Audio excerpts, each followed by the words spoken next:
সেই 1931 সালের কথা। ব্রিটিশদের হঠাৎ ঐক্যবদ্ধ হয়েছিল বাংলার মানুষ। এমন একটা সময় কাটোয়ায় এসে নেতাজি দেশপ্রেমের মন্ত্রে উদ্দীপিত করেছিলেন। সেই সময় 3 দিন কাটিয়ে যাওয়ার স্মৃতি এখনো ভোলেনি এলাকাবাসী। দেশনায়ক কথা দিয়েছিলেন, অবসরের সুযোগ পেলে এই আশ্রমে এসে অবস্থান করিব। তাই আজও নেতাজি সুভাষচন্দ্র বসুর অপেক্ষায় কাটোয়া শহর। কাটোয়া পুরো এলাকার 17 নম্বর ওয়ার্ডের কাঠগোলাপাড়ায় রয়েছে একটি পুরনো বাড়ি, যে বাড়ির একটি ঘর এখন ফরওয়ার্ড ব্লকের কাটোয়া জেলার অফিস। জানা গিয়েছে এই দলীয় কার্যালয় তৈরি হওয়ার আগে এখানে নেতাজির স্মৃতিতে আশ্রম প্রতিষ্ঠা করা হয়, যদিও বর্তমানে আশ্রমে আর কোনো কর্মকাণ্ড চোখে পড়ে না। স্থানীয়দের কথায় 1931-এর কাটোয়ায় বিপ্লবীদের আহ্বানে এই বাড়িতে 3 দিন কাটিয়ে গিয়েছিলেন নেতাজি। স্থানীয় প্রবীণ বাসিন্দা শিবনাথ মুখোপাধ্যায় জানান, সে বছর ডিসেম্বর শেষের দিকে নেতাজি কাটোয়া এসেছিলেন স্বাধীনতা আন্দোলনের প্রচারের উদ্দেশ্যে। তিনি টানা 3 দিন ছিলেন। অধুনা কাঠ গোলাপাড়া, গৌরাঙ্গপাড়া এবং কয়েকটি এলাকায় গিয়ে মানুষকে দেশাত্মবোধের পাঠ দেন।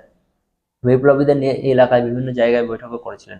যে বাড়িতে ছিলেন নেতাজি, সেই বাড়ির মালিক ভবনটি আশ্রমকে দান করেন। পরবর্তীকালে ট্রাস্টিও গঠন করা হয়, তবে নানা সমস্যার কারণে আশ্রমের কর্মকাণ্ডে ভাড়া পড়ে।